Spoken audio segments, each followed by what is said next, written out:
Hello friends, দেখেন আজ আমি করব পাঁচমিশালি তরকারি। তাই জন্য ডাঁটাগুলোকে নিয়ে চলে এসেছি। এবার ডাঁটাগুলোকে একটু ভালো করে কেটে নিচ্ছি। নিয়ে এবার একটু জল দিয়ে ভালো করে রগড়ে রগড়ে ধুয়ে নিচ্ছি। কারণ বর্ষাকালের শাক জানেনই তো। এই যে আমার কাটা হয়ে গেছে, একটু কাঁঠালের দানাও দিয়ে দিলাম। এখন কাঁঠালের সময়, আর কাঁঠালের দানা দিলে ভালোই লাগে। একটু চিংড়ি মাছও দেবো। তাই জন্য একটু কড়াইটা বসিয়ে নিয়ে, কড়াইটা গরম হয়ে গেলে একটু তেল দিয়ে দিচ্ছি। দিয়ে এবার চিংড়ি মাছটা ছেড়ে দিলাম। দিয়ে একটু নুন আর একটু সামান্য স্লেট হলুদ দেবো। দিয়ে একটু ভালো করে ভাজা ভাজা করব চিংড়ি মাছটাকে। ভাজা করে নিয়ে তুলে নিয়ে এবারে একটু তেলে পাঁচফোড়ন, শুকনো লঙ্কা আর তেজপাতা দিয়ে একটু নাড়াচাড়া করে এবারে শাকটাকে একটু নাড়াচাড়া করে নিচ্ছি। একটু ভাজা ভাজা হয়ে যাক শাকটা, একটু লবণ দিয়ে এবার একটু ঢাকা দিয়ে দিলাম।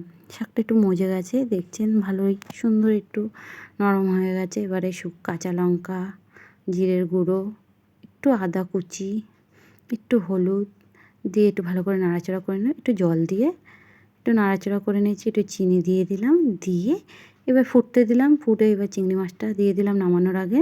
এবার নামিয়ে নিলাম। দেখেন আজকে আমার মেনু। ভালো লাগলে কমেন্ট করবেন। ধন্যবাদ।